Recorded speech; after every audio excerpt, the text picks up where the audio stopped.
నాయుడు గుండెల్లో రైళ్లు పరిగెడతాయి. కాబట్టి ఈరోజు మిమ్మల్ని చూస్తే దత్తపుత్రుడు నోట్లో నుంచి, చంద్రబాబు నాయుడు నోట్లో నుంచి కించపరిచే మాటలు వినపడతాయి. మహిళల అదృశ్యానికి వాలంటీర్లే కారణమని ఒకడు అంటాడు.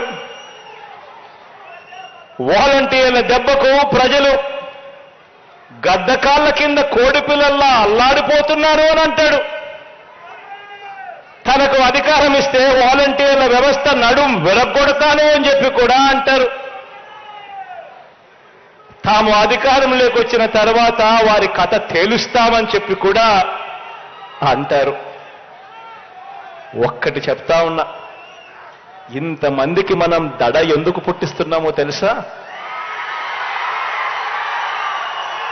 కారణం, ఈరోజు మీరు, నేను, మన ప్రభుత్వం ప్రతి పేదవాడికి డెలివర్ చేసింది కాబట్టి ఈరోజు వాళ్ళ గుండెల్లో రైళ్లు పరిగెత్తిస్తా ఉన్నాం. వారి కడుపులు ఎందుకు మండుతున్నాయంటే, వారి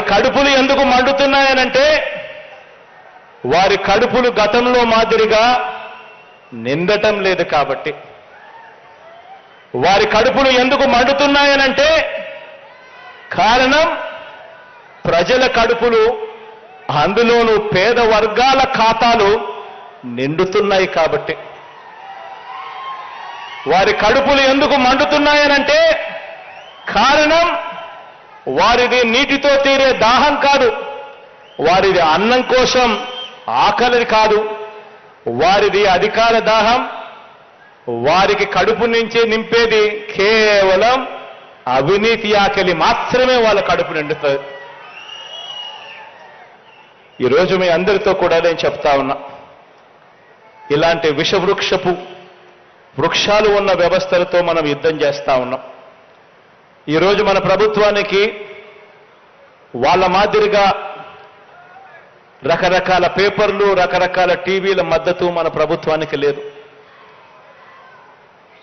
వాళ్ళ మాదిరిగా ఓ దత్తపుత్రుడు తోడు మన ప్రభుత్వానికి లేదు. కానీ ఒకటి చెప్తా ఉన్నా, మనకు ఉన్నది వాళ్ళకు లేనిది మాత్రం పైన దేవుడు దయ, మంచి చేశాము అన్న గొప్ప విశ్వాసంతో అడుగులు ముందుకు వేయడం. ఈ వ్యవస్థతో ఈ చెడిపోయిన ఈ వ్యవస్థను బాగుపరచడానికి మీ బిడ్డ ప్రయాణం చేస్తా ఉన్నాడు. 58 నెలలు దాటాం. ఆలోచన చేయమని అడుగుతా ఉన్నా. మీ బిడ్డ, మీ అన్న ఇంకో 10-15 సంవత్సరాలు ఇదే ముఖ్యమంత్రి స్థానంలో ఉంటే, ఈ రోజు నేను చెప్తా ఉన్నాను, ఆ పేదవాడు ఇంట్లో ఉన్న ఆ చిన్న పిల్లాడు, ఆ 1వ తరగతి జరుగుతా ఉన్న ఆ చిన్న పిల్లాడు పెద్దోడయి అనర్గళంగా ఇంగ్లీష్ మాట్లాడతాడు పెత్తందారుల పిల్లోళ్ళ కన్నా బెటర్గా. పేదవాడి భవిష్యత్ మార్పు జరుగుతుంది. ప్రతి ఒక్కరూ కూడా గమనించమని చెప్పి కోరుతా ఉన్నాను.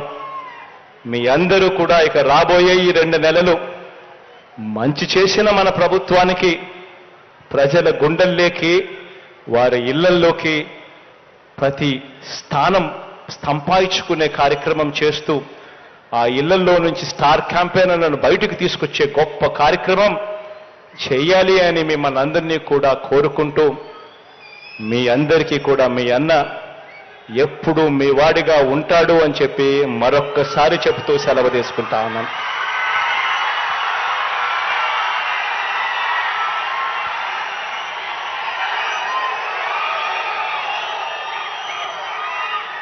నా చెల్లెమ్మ సుచరిత కాసేపటి కిందట మాట్లాడుతూ తాను అనింది, అన్న ఈ రాజధాని ప్రాంతంలో తాడికొండ, మంగళగిరి ప్రాంతంలో దాదాపుగా 17,000 కుటుంబాలు, జాబ్లెస్ కుటుంబాలు ఇక్కడ రాజధాని రావడం వల్లనో ఇంకొకటో కారణం వల్లనో అదో ఇదో చెప్పి వాళ్లకు సంబంధించిన ఉపాధి కోల్పోయి